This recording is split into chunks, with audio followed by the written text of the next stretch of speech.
WhatsApp and welcome back to gravity circle. क्या हालचाल मेरे प्यारे प्यारे बच्चों। तो आ गया है हमारे प्यारे प्यारे सीबीएसई का एक नया, जिसको बोलना चाहिए सिलेबस। वैसे नया क्या बोलूं, मुझे तो ये पुराना ही दिख रहा है। तो चलो guys, without wasting any time मैं पहले आप लोगों के साथ में सिलेबस इवेल्युएट कर लेता हूं और फिर मैं आपके साथ में डिस्कस करूंगा कि हमारी क्या स्ट्रेटेजी रहेगी। जो भी क्लास 11th का बच्चा इस वीडियो को देख रहा है गाइस, देख लो आप लोग, आपके सामने क्लास 11th का इन्होंने जो जिसको बोलना चाहिए सिलेबस कोर्स स्ट्रक्चर दे दिया है। आपका पहला chapter some basic concept of chemistry जो था वह है structure of atom, periodic classification of element, molecular bonding and molecular structure यानी कि आपका chemical bonding, states of matter, thermodynamics, equilibrium, redox reaction, hydrogen, some basic concept of chemistry के अलावा इसके अंदर आपको s block, some p block. अब यहां पर सम पी ब्लॉक क्या है उसकी तरफ अपन चलते हैं। आपका general organic chemistry, hydrocarbon and environmental chemistry, यानी कुल मिलाकर मोटे मोटे तौर पर अगर मैं आप लोगों से बात करूं तो भाई साहब कोई चेंज नहीं है। जो बच्चे एक्सपेक्ट कर रहे थे कि 2020 और 2021 यानी आपसे पहले वाली जो बैच के बच्चे थे उनको सिलेबस में कुछ अमाउंट में रिडक्शन किया गया है, तो यहां पर भी क्या रिडक्शन किया गया है? तो जी नहीं।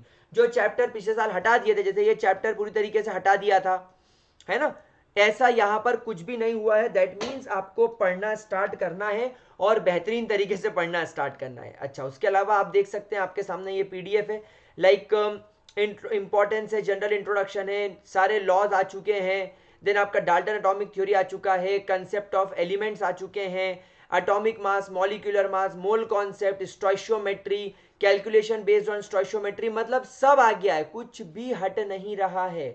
इनफैक्ट पिछले साल स्ट्रक्चर ऑफ एटम में से इलेक्ट्रॉन, प्रोटॉन और न्यूट्रॉन की discovery, atomic number, isotope, isobar, Thompson model और उसके लिमिटेशन सब हटा दिए गए थे।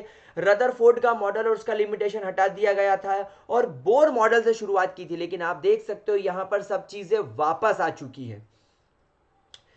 Classification of element, chemical bonding में आप देख सकते हो वापस से valence electron, ionic bond, bond parameter, Lewis dot structure, polar characteristics, सब कुछ वापस आ चुका है। स्टेट्स ऑफ मैटर के अंदर वही बेसिक से स्टार्ट किया गया है, यानी there is no change guys, there is no special change observe. Concept of oxidation and reduction सब कुछ इसके अंदर आ चुका है, मतलब there is no change guys. तो यहां पर आप लोग इस बात को ध्यान रखो कि वैसे ही इसका मैं आपको पीडीएफ नीचे दे दूंगा, बट सब कुछ सेम है गाइस, यहाँ पर कुछ भी चेंज नहीं हुआ है, सब कुछ बढ़िया है। इनफैक्ट एनवायरमेंटल केमिस्ट्री वापस आ चुकी है। तो ये आपके 11th का हो गया। अगर हम 12th की तरफ चलें तो गाइस 12th में वापस से सॉलिड स्टेट्स आ गया है, सॉल्यूशन आ गया, electrochemistry, chemical kinetic, surface chemistry. जैसा कि आप जानते हो कि लास्ट ईयर वाले बच्चों को 2021 वालों को ये चैप्टर रिमूव कर दिया गया था, लेकिन आपके इसमें चैप्टर वापस डाल दिया गया है। पी ब्लॉक वापस आ चुका है, D block, F block, coordination chemistry, hello alkane, hello Areen, alcohol, phenol, ether, aldehyde, ketones, carboxylic acid, amines, biomolecules, polymer हटा दिया था, केमिस्ट्री, एवरीडे लाइफ हटा दिया था, लेकिन ये वापस इंट्रोड्यूस करा दिया गया है।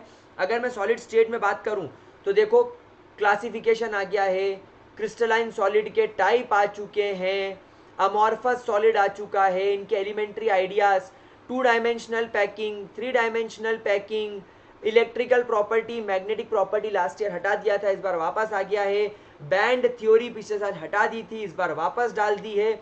सब कुछ चीजें बैक टू नॉर्मल होती हुई नजर आ रही है। यहाँ पर आप देखो ग्रुप 15 सब कुछ, 16 सब कुछ, 17 सब कुछ, 18 सब कुछ। हाँ, कहीं कहीं पर मुझे structures only, elementary ideas, structure only देखने को मिल रहा है, but guys this it is will not make a big change.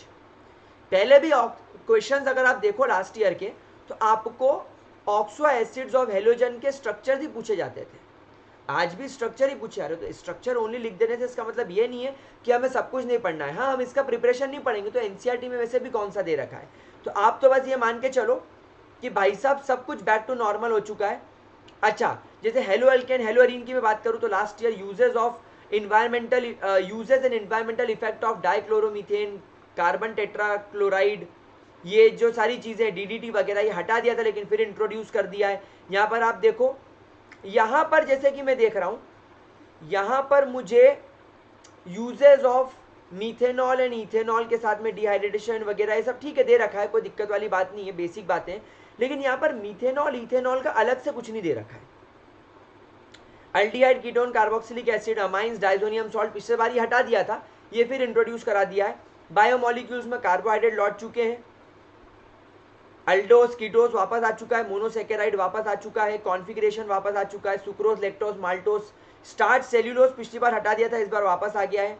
Protein का सब कुछ एलिमेंट्री आइडिया वगैरह आ चुका है, विटामिन पिछली बार हटा दिए थे, वापस आ चुका है, न्यूक्लिक एसिड्स वापस आ चुके हैं, ये चैप्टर पूरा आ चुका है, ये चैप्टर ही पूरा आ चुका है। तो गाइस अब इस बात को ध्यान में रख लो कि सीबीएसई किसी भी प्रकार की ढीलम पोली करने के फिराक में नहीं है। सीबीएसई चाहता है कि आप लोग सब कुछ ठीक से पढ़ें और सब कुछ बेहतरीन तरीके से पढ़ें। तो बिल्कुल भी रिलैक्स्ड होकर पढ़ने की ज़रूरत नहीं है, वक्त आ गया है टारगेट लेकर चलने का। यहाँ पर देखो क्लास 11th वाले बच्चों को मैं एक बार वापस बता दूं, क्लास 11th में एक बात रह गई थी, ग्रुप 13 और ग्रुप 14 पूरा आ रहा है, पूरा आ रहा है।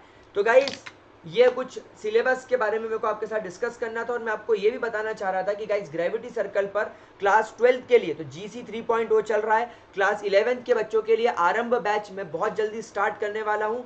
इस वीडियो के अंदर अगर कोई डाउट हो, कोई परेशानी हो, तो आपको प्रॉपर स्टडी करने के लिए ये जो आपका मैंने यहाँ पर जो आपको क्या बोलते हैं PDF जो है, इसका मैं आपको लिंक डिस्क्रिप्शन बॉक्स में डाल देता हूँ, आप उसको डाउनलोड करके एक बार खुद से भी अच्छे तरीके से पढ़ के देखिए। तो that's all for this video, bye bye and all the best मेरे प्यारे प्यारे बच्चों।